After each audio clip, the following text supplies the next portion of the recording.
They are considered the axis of the movement of the Muslim Brotherhood.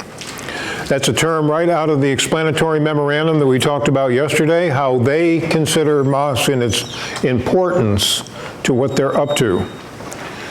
So remember again, the two axes of attacks that they're using, mosques play a role in both.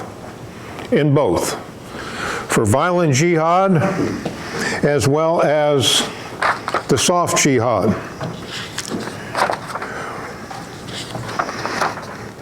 So your major takeaways for this afternoon, or for the next few minutes, we're going to talk about the religious significance of mosques because they do play a role. And then we're going to talk about how the Muslim Brotherhood views mosques. A little bit different than what you might think. And then we're going to talk about mosques and the radicalization process, some of the warnings that Muslims are issuing us about mosques. And we need to listen to them. And I'm going to talk to you about just one of the surveys done undercover of a mosque in this country, and what the findings are, and an example of how police can be misled about mosques in their jurisdiction. So with that information, let's talk about the religious significance. One of the 5 pillars that we talked about yesterday is prayer. Prayer 5 times a day, prayer once a week in the mosque. Friday afternoon is their prayer day. Usually starts about 1:30 in the afternoon. Everyone prays towards Mecca. The prayer room of mosques is oriented toward Mecca. When Muslims pray in their home or in business, wherever, toward Mecca.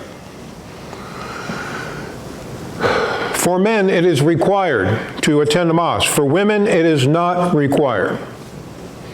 It is a man's responsibility to make sure his family is properly religiously trained.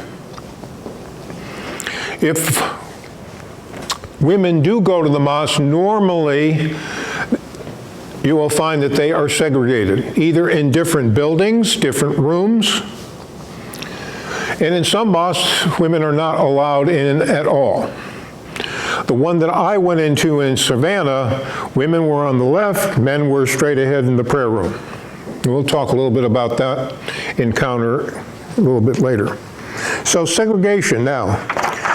You don't have to be inside the mosque to know this. You can be watching a mosque on the outside and see if they go in separate doors, separate buildings, or if women are not allowed. You can see this from external surveillance. All right, beyond religion, they're more than houses of worship because other activities are conducted there, all legal, or most of them anyway. Some of these, you'll find that. You'll find that in churches too. You'll find that in churches too. But in the case of mosques, the surrounding area is considered sacred. Usually within a 3-mile radius, they will try to get their followers to live. And the reason being, presumably, you're forming an enclave, as well as making access convenient by foot traffic. So, local mosque, right out of their explanatory memorandum, serves as a seat of government, school, court, training center. And once they stake their spear in the ground, so to speak, the land is considered Islamic forever. They will not give it up. They won't sell it. Now, how does the Muslim Brotherhood view mosques? We have to look a little bit deeper in the explanatory memorandum. We're going to get that term. That's how important it is. It is called a local base of our Rise and our Dar al-Akram House of Operations. So it's a central hub, to educate us, prepare us, and what? That's a military term, isn't it? Supply our battalions. Now we got a military term introduced by the Muslim Brotherhood. In addition to, almost as an afterthought, they added this, in addition to being a little niche for our prayers. We're going to pray there too. Notice that prayer didn't come first. Worship didn't come first. Other things came first.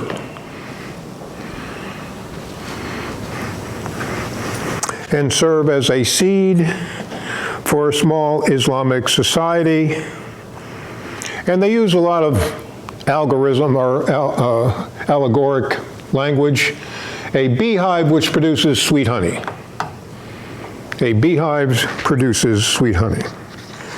So, their goal. I've told you since the start of the class we're at 3,000 plus and counting. But that's their goal. Every major city will have one, at least one. And it'll serve the same role as under the Prophet, Muhammad. What was the purpose of the mosque in Medina? Right there.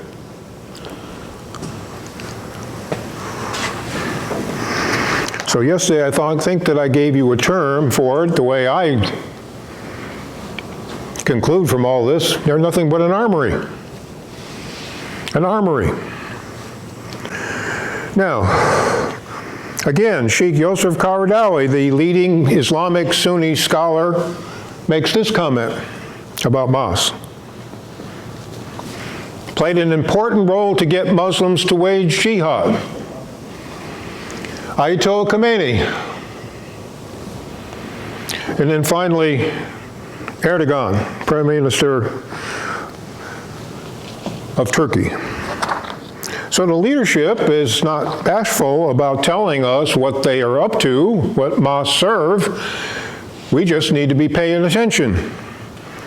The historical significance of mosques, wherever Muslims historically have conquered, they built mosques and they built grand structures to symbolize superiority. If they didn't build a new mosque, they converted Christian churches and Jewish institutions into what? A mosque. So sanctuaries for jihad. Under the strict control of Saudi Arabia, their funding, their money, we all know, follow the money, and there are strings attached. One of the things you can check for, and it's open records, tax records, right? That's open records. See who owns the mosque. See where the money's coming from. And I'm going to tell you a little bit later how to do a deep search, so you can do that, and it's all legal. The Royal Canadian Mounted Police have a similar problem about mosques.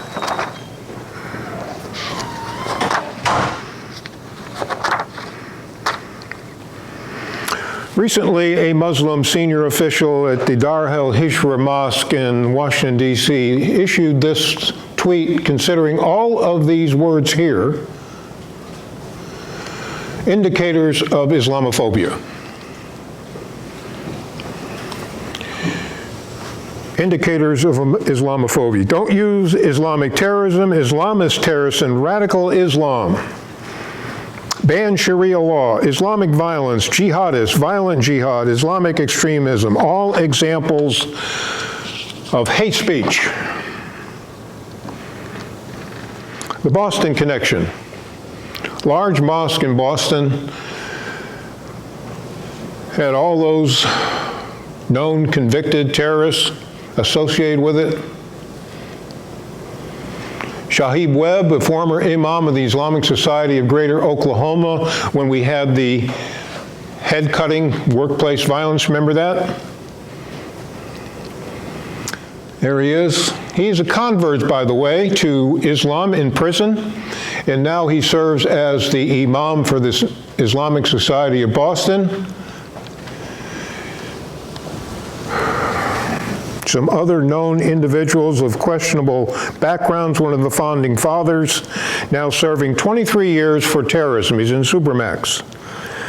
Afia Siddiqui, a graduate of MIT, arrested in 2008 for planning the chemical attack in New York City. Remember yesterday I introduced you to a couple of these as being members of the Muslim Student Association when they were in college. Tariq Mahana, sentenced to in 2012 for aiding al-Qaeda. Abu Samara, serving as the ISIS social media guru. We'll talk more about him under radicalization. He's dead now. Was killed in a drone attack, but nonetheless, his legacy lives on. Jamil Badawi from Canada is a former trustee of the Islamic Society of North America, of Boston, a non-indicted co-conspirator in the Holy Land Foundation trial. And of course, you know about these two, Tesnarif brothers. They attended the Cambridge facility of the mosque. Usama Rahim worked as an ISB security guard, attempted to kill police officers by beheading them in Boston. And then lastly, Razawan Ferdis, connected to the 2012 attempt to organize terrorist attacks. We have to look at some mosques have schools associated with them. Growth and Refinement is their program, educating young Muslim women, young Muslim boys. This case in Boston again, we're focused there under his leadership. Basuni Nehala, well-documented ties to the Muslim American Society of the Muslim Brotherhood. So their program of instruction, phase one, no problem with that. You would expect religious instruction in a religious school. But phase two, Islam is more than just a religion. It must dominate. This is what children are being taught. And then finally, how to incite to violence and hatred of our society and our culture. Now, I told you I'm going to highlight some Muslims who are attempting to warn us. In this case, this imam in Paris, talking about the third battlefront, is the mosque.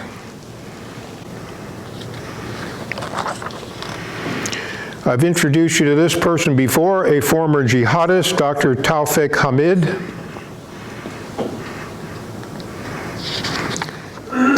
And then Shireen Kadozi, another Muslim.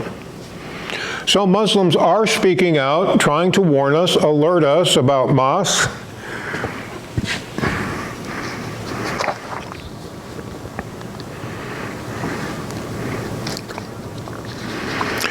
And of course, we've been pressured by CARE officials not to recruit informants in the mosque. CARE director doing everything possible to keep us out. The executive director, Lori Soroya of Minnesota. But the warnings continue. Overseas, remember, it's a global problem. Canada. And then this. 2,800 ticking time bombs. Well, he was a few hundred short at the time. Mark Christian is a former Muslim imam. Now, as his name suggests, he's converted to Christianity, has made several statements about mosques. Yes, over 80% are under Islamic Muslim Brotherhood control. And he talks about how the imam operates. He doesn't go out and telling people to blow yourself up. What the imam will normally preach is, if you want to be sure of getting to paradise, spill your blood for the cause. If not, take your chance. If not, take your chance to get in. Now, the Dinat Center of America is in Maryland, outside Washington, D.C. It is a Turkish-sponsored mosque. And according to David L. Phillips of Columbia University, these facilities are far more than religious places of worship, but sanctuaries for radicalization. And we'll see the role that they play in the next hour.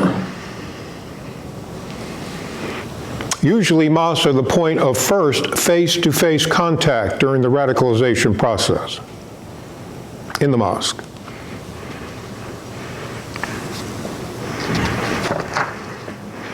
So let's talk a little bit about this.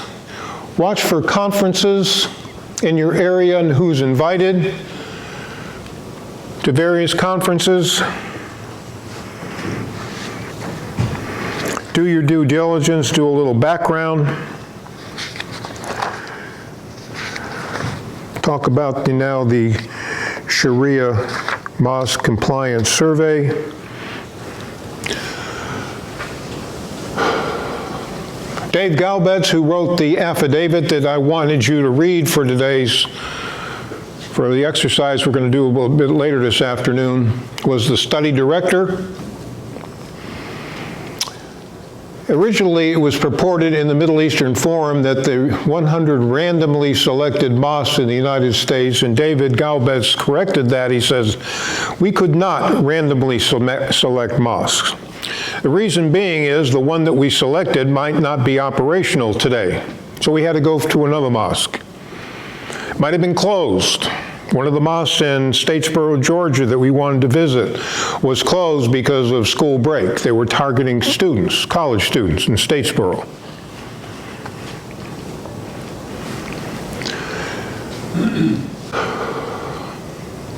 So the problem is the recruits to radicalization find justification through literature.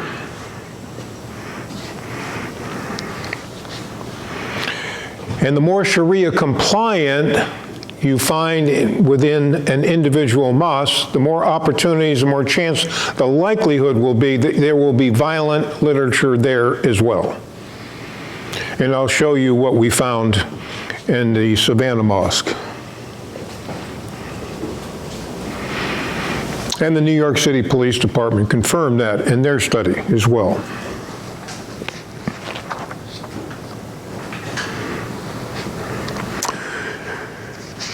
So radicalization detection is a legitimate community concern. People know more and more, becoming more and more informed about mosques. In fact, more and more locals are asking David Galbetz to go into the mosque and survey them. He's looked at over 300. He knows what he's talking about. He's considered an expert at looking at mosques. And of course, there are other unlawful activities that are promoted in the mosque that are all Sharia compliance: polygamy, FGM, pedophilia, child marriages, honor violence. That gets promoted there. Canada had a study done of mosques in 2016, and their conclusion was this. The problem they found is that there is nothing but extremist literature in the mosques. And likewise overseas in Belgium. So what are Sharia compliant behaviors? Practices agreed upon by both Sunni and Shia followers.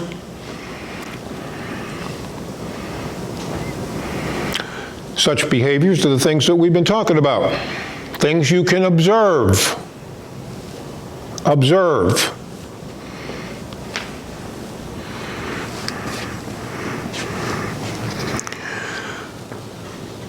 Are Sharia compliant behaviors necessarily illegal? They're not. Whatever we talk about here today is all legal. All of the indicators I'm going to give you are legal. The question you're going to have of me, what can we do about it? And that's what I hope to answer you in a minute. But everything here is protected.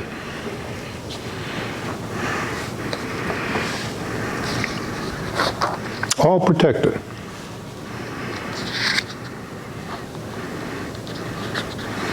But you can use that as a judge to gain some knowledge of what's going on in the mosque. Because the more Sharia compliant, the more the likelihood that you will have violent literature there. Now, is violent literature by itself illegal? No, it's protected.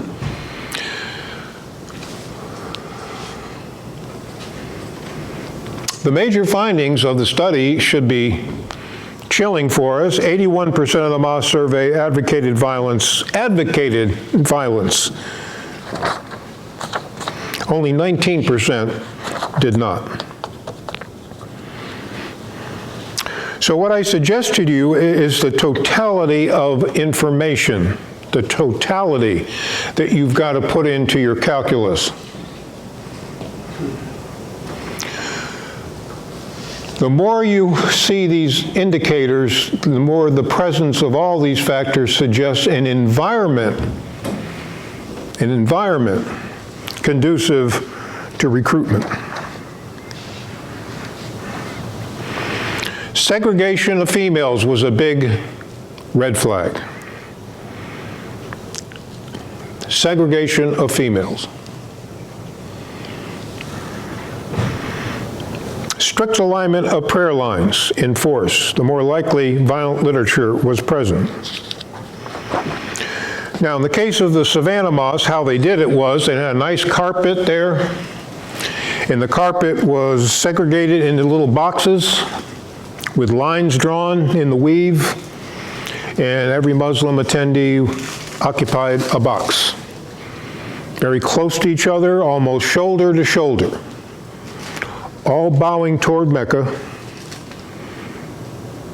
all kneeling and praying at the same time. Everything done by the numbers. Nobody was doing anything by themselves. The enforcement of prayer lines was very prevalent in the Savannah Mosque, as was the segregation of women. There were some 300 men on the male side, and there was about 30 women on the female side, because women don't have to go. Now, I was present during all of this. I sat in the back on a chair as a visitor. David Galbetz was praying with the parishioners up front. So prayer lines, strictly enforced, men up front, women in the back. This is an example of the Fort Pierce, Florida mosque. The very mosque that Omar Mateen attended. It's also the mosque, well, first of all, note, just men, no women. If you don't recognize him, I don't blame you for that. He's the first American suicide bomber in Syria. Moner Absallah. He attended the mosque, as did Omar Mateen. They knew each other. When the FBI was investigating Omar Mateen prior to the attack, had they had this information of the linkage between mosques and violent literature, it might have been something, meant something to them. But they didn't pursue it. In fact, they never even looked into the mosque of Omar Mateen prior to the attack. More visible indicators. Visible indicators. Notice here how women are segregated by a barrier and then prayer lines.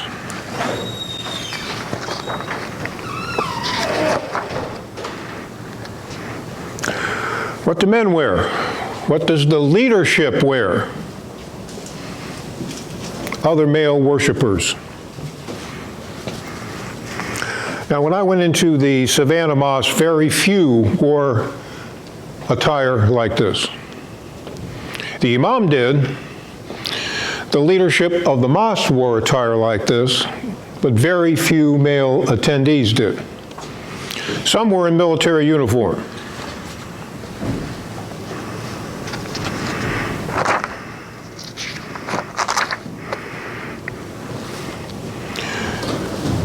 This is wrong. Long pants. That's more acceptable. This is right. Shorter pants, the way Muhammad did it. And then there are beards, Sunni beards, or Sunnah beards, well-trimmed mustaches with long or unkept beards. All Sharia compliant. Now, what's the significance of beards, by the way? Anyone know? A way to distinguish Muslims traditionally from Jews and Christians, especially if the beard is dyed red, the way Muhammad is thought to have done it. Again, nothing illegal. Female attire. 70% worn the, quote, modern hijab. We'll talk a little bit more about that. Same for children. That's what's required. You know that. We talked about it yesterday. That's what's required. Total covering.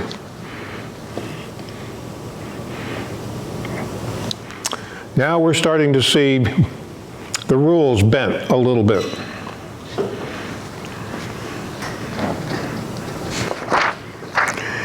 And again, the rules for women. Do not display yourselves like a tower as women used to display themselves prior to Muhammad.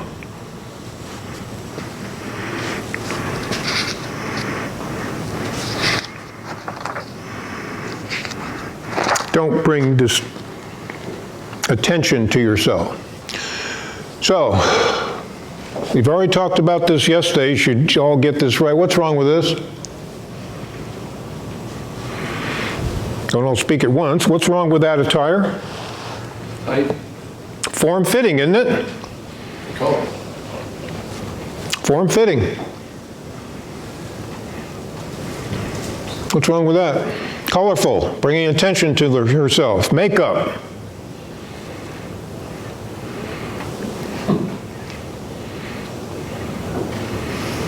Colorful. Makeup, colorful. Some people might call that seductive.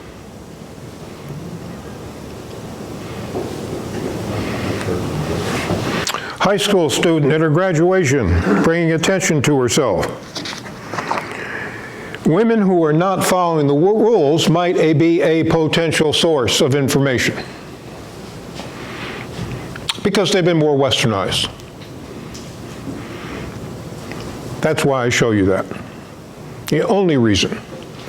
Then it just might be, they will be the first ones to tell you that their children are being radicalized too.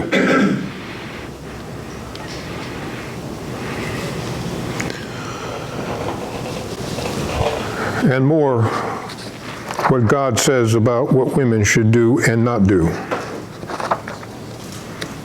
So what's the big deal about hijabs and beards?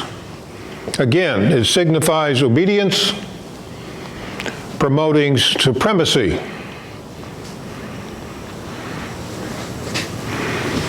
The greater the Sharia compliance, the more the indication of acceptance of all fundamentalist aspects of Sharia, to include the illegal ones.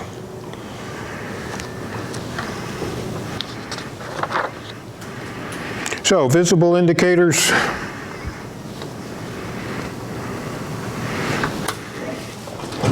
So, initial concerns, there is a correlation.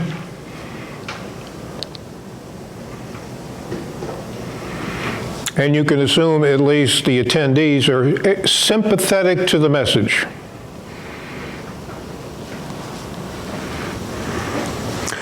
So, what good is any of this? What good is any of it? Legally, you can't take any action.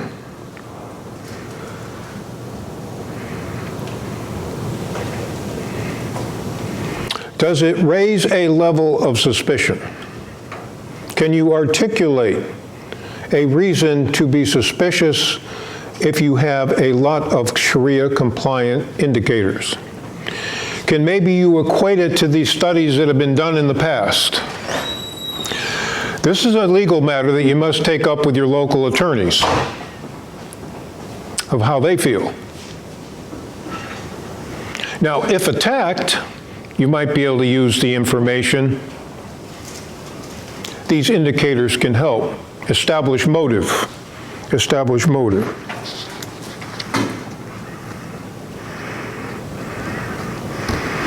One thing that I would ask you to do is do a web search and see what's posted on the web, on the mosque website.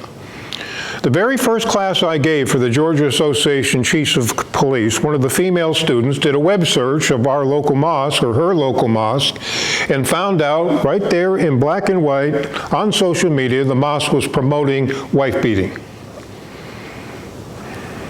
They weren't trying to cover it up. Quoted chapter 4, verse 34. The steps to take if you have a disobedient wife. So what can we do before a crime is committed? The violent literature. Absolutely. What letter was that? Number 3, I think it was, on the our ABC. C, item C. So we know that this mosque has violent literature, and where it was located was on a table right in front of the prayer room. All stacked up, nicely, neatly displayed. Now, do you normally find violent literature in a church? No. Or in the synagogue? Now, I've been in a lot of churches, haven't been in many synagogues, but I've never seen violent literature promoted in any house of worship until I walked into the Savannah Mosque. That's just a personal observation. Now, having violent literature there, what? Is it illegal? Nope. The question is, here's the question, why? Why is this facility promoting violence through its literature? Now, I can go one step further than the literature that Galbet's identified. Stop and think about the Quran itself. Does it promote violence? 109 verses promote violence. 164 promote jihad. I gave you at least one verse promoting violence against women by their husband. So an argument can be made that that too represents the promotion of violence. Now, what do you do with this information? What is the best approach to take with this information? That's the key. That's the key. What will keep you out of trouble, out of a lawsuit? Now, this is my personal feeling. You can deal with it any way you want. I think this chief in Texas handled it the right way. This is what he did. Now, he didn't have the benefit of a report, but he took it to the imam and he took it to the male members of the mosque. He said, I want to talk to your parishioners, and I want to lay it out to you, that if you do this, I'm going to come and arrest you. If you beat your wife, I'm going to arrest you. If you marry a young girl underage, I'm going to arrest you. If you commit female genital mutilation, I'm going to arrest you. If you commit any Sharia sanctioned crime, I'm going to arrest you. That's what he said. That's what he did. He took it to them and told them very proactively. He put them on notice. Yeah, I mean, I think that's... You know, we had some pain clinics in my jurisdiction. The way we approached it is we'd go into those pain clinics as soon as they were open, find out who the owner is, say, here are the rules. You want to dispense pain meds? Fine. You violate the rules, I'm going to close you down. Massage parlors, same way. Whatever they are. You go, you're proactive. Putting folks on notice that Sharia crimes are a violation of law. Now, can you going to get pushback from that? Do you think he'll get pushback from that? You bet. He did. He did. You can't find this slide. You can't Google this slide anymore. It's been taken down. Try it. Take the title of that, Google it, you won't find it. I was lucky I saved it before it was taken down. I don't know what happened to the chief. Another thing you could do, you could take the information that Dave Galbetz provided, and what would be wrong taking it to the local city council meeting the next time that you have to be there. The media is going to be there, the public's going to be there, and you ask a little time from the city manager and mayor, I want to talk about what we found at the mosque. Now, you're going to find out real quick if the city manager and mayor want to stick their neck out, aren't you? Because they might say, oh, no, you're not going to do that. I'm not going to be accused of going in the mosque. Is it there? Good deal. Good. Good. It's there. I couldn't find it, so, but that's my problem. So, sunshine is the best disinfectant. There's a question of how you want to use it. Putting people on notice that you know that there might be up to something wrong can go a long way to curtailing a problem. Now remember what happened in the Nashville mosque that I told you about earlier, what happened to that little 7-year-old girl. Okay?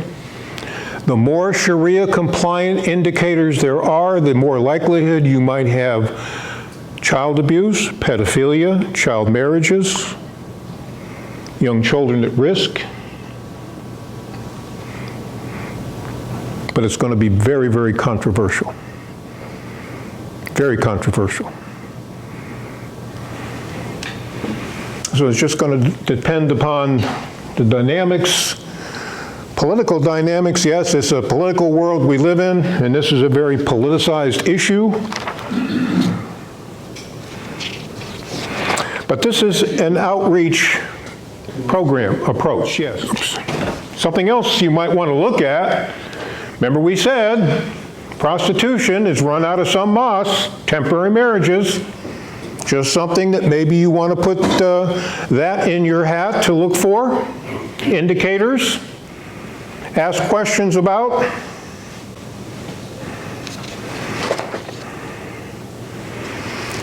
And then there's this, give you an example of a specific sect of Muslims in this country, 40 mosques here, they promote female genital mutilation. This was behind the female genital mutilation case up in Michigan. These two doctors were part of this religious sect.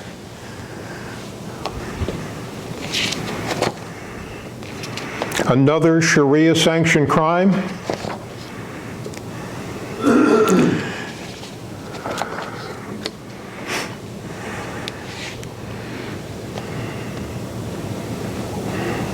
Who can tell me the difference between cutters and spotters? Cutters and spotters. Nobody? Spotters are women in the mosque who are watchful for young female children, and when it looks like they're getting about the right age for female genital mutilation, they'll pressure the parents, the mothers in particular, to go to certain cutters that may be funded by the mosque to have the procedure done. The two doctors here were the cutters. They actually did the procedure. Someone else pressured the family members to get the girls to them. So, literature. If there is a school, determine what kids are being taught. Asking the mom take a tour. Like take a tour of the facility. Play dumb. Say you never been in a mosque before. You mind taking me on a tour? No. They were very open to me when I walked in there. The imam was very pleasant. Said, sure, come on in, have a seat. Had to take your shoes off going into the prayer room, but not outside the prayer room. But all the women that went in on their side were covered, at least their heads. So, what are children being taught? All the literature comes out of Saudi Arabia, and the basic themes are very consistent.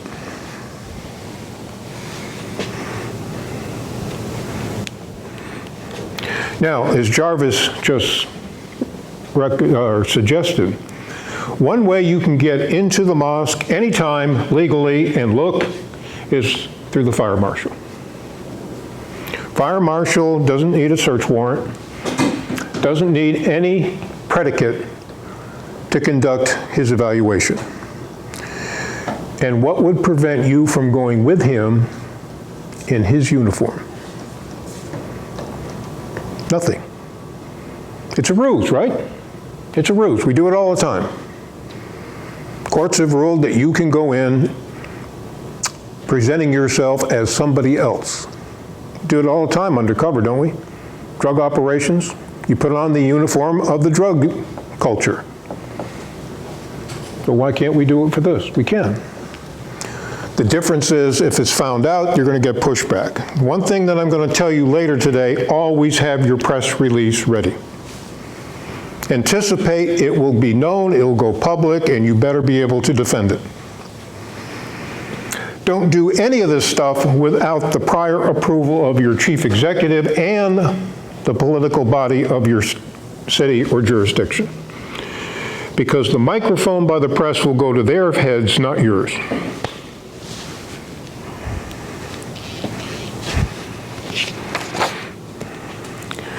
All right, a mosque in Philadelphia, of what children are being promoted to say. Children promoting martyrdom. And we crushed the traitor. We will chop off their heads. The blood of the martyrs is calling us.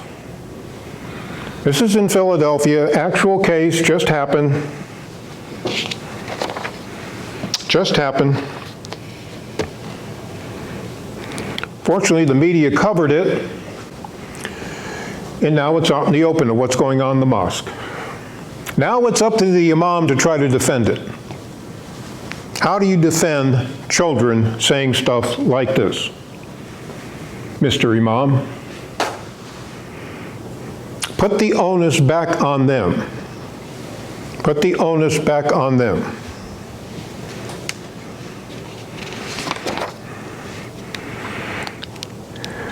And of course, always in the background,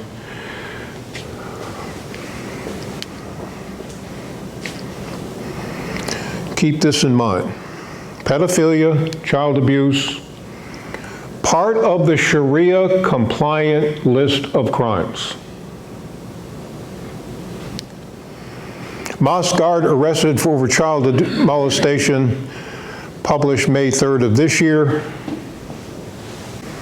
Security guard in Irving, Texas, Syed Humza Hasmi. He molested 7- and 8-year-old boys. And then again in Philadelphia, they got a big problem up there. Child marriages promoted by a mosque.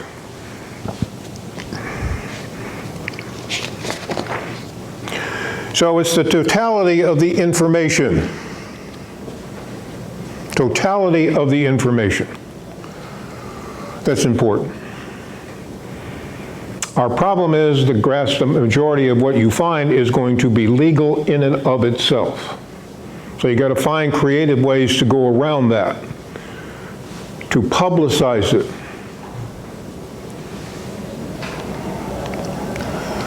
So we can conclude this about mosques.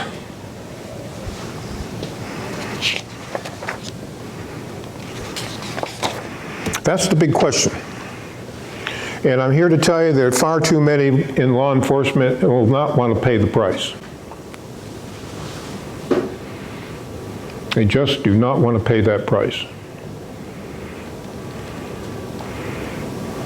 Everything that you came up with this afternoon, all of the recommendations you came up with, ask yourself, what if it became public we were going to do this?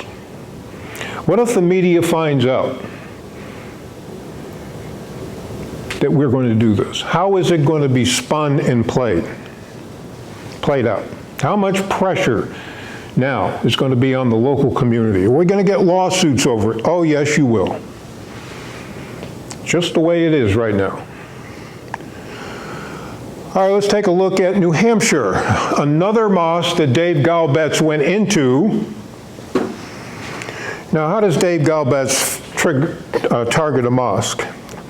Local citizens request him to come and visit the mosque. In the case of Savannah, it was about 4 people from Statesboro, Georgia, got together, helped defer his expenses. In New Hampshire, it was a group of women who were harassed by people going into and out of the mosque. They just had enough. They found out about Dave Galbetz. They got him to come up. They paid his way. He presented his report to the local chief, and he said, bullshit. Nick Willard immediately attacked the report, just like you have. And the newspapers followed suit, called Dave Galbetz and his report Islamophobic, racist.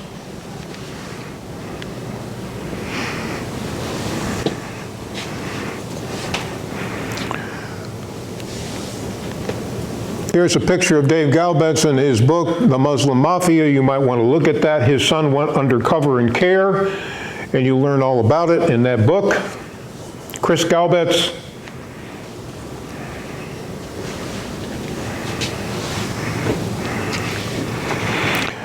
As I said, and you can see it from the affidavit, the number of mosques that he has looked at.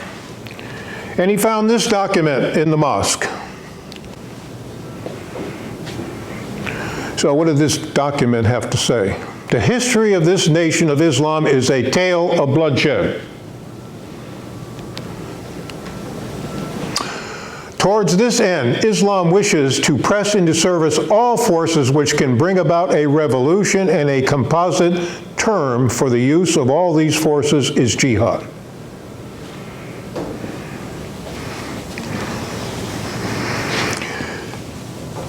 He who has sent his messenger with guidance in the religion of truth, he may make it dominant over all religions. The examples go on and on and on. Another example of literature promoting violence. So his conclusions were very similar to the ones that you have in front of you. He rated it a score of 10. And his recommendation. As I said, he was totally blown off by the local authorities, so it's up to them. The question is, how would you feel living near this mosque as the people lived who got Dave Galbetz to come in the first place? Knowing this, knowing that, and knowing your elected officials are blowing it all off. So significance of mosques: behind every lone or known wolf jihadi, there's a mosque supported by the Muslim Brotherhood and Saudi Arabia. 80% of the mosques in the United States preach or advocate jihad violence. 80% or more. Let that be understood by those who practice terrorism and prey upon their neighbors. As for the enemies of freedom, those who are potential adversaries, they will be reminded that peace is the highest aspiration of the American people. We will negotiate for it, sacrifice for it. We will not surrender for it now or ever. We are Americans.